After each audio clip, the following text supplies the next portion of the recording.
PhonePe দিয়ে কাউকে টাকা পাঠাতে গেলে কি করতে হবে সেটাই আমি আপনাদের সামনে দেখাবো। তার আগে আমার চ্যানেলটিকে লাইক সাবস্ক্রাইব করে নেবেন। টেকনিক্যাল বস বয়। তো আসুন ভিডিও শুরু করছি, লেটস গো।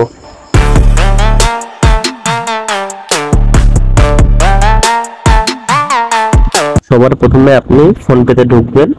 ফোনপেতে ঢুকে আপনি কাউকে টাকা বা পয়সা পাঠাবে, তো কি করে পাঠাবে ফোনপে দিয়ে, তো সেটাই আমি আজকে আপনাদেরকে পুরো দেখিয়ে দিচ্ছি যে কি করে আপনি কাউকে পয়সা পাঠাতে পারবেন। দেখুন এখানের দিকে টু মোবাইল কন্ট্যাক্ট নাম্বার, এখানে ক্লিক করলেন।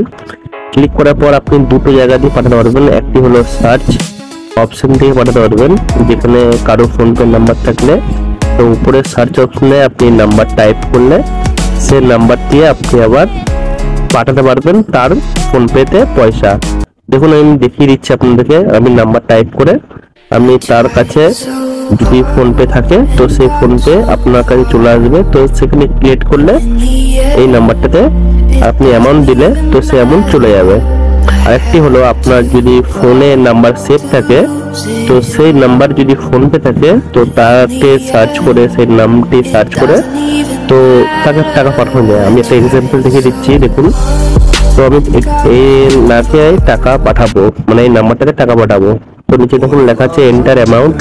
তো এখানে আমি 2400 বা 1000 বা 2200 সামথিং আমি কিছু পাঠাবো টাকা। তো আমি সেখানে টাইপ করে দেখুন নিচে লেখা আছে পে। তো সেই পেতে আমি হাত দিলাম। তো আমি যে কোনো ব্যাংক সিলেক্ট করে নিলাম, ঠিক আছে। সিলেক্ট করে পাঠাতে পারবেন। আমি আপনার দেখাচ্ছি আবার। দেখুন যে কোনো একটি ব্যাংকে সিলেক্ট করে আপনি পেতে হাত দেবেন, তো অটোমেটিক আপনার পাসওয়ার্ড দিয়ে দিলে আপনার ফোনপেতে পয়সা চলে যাবে।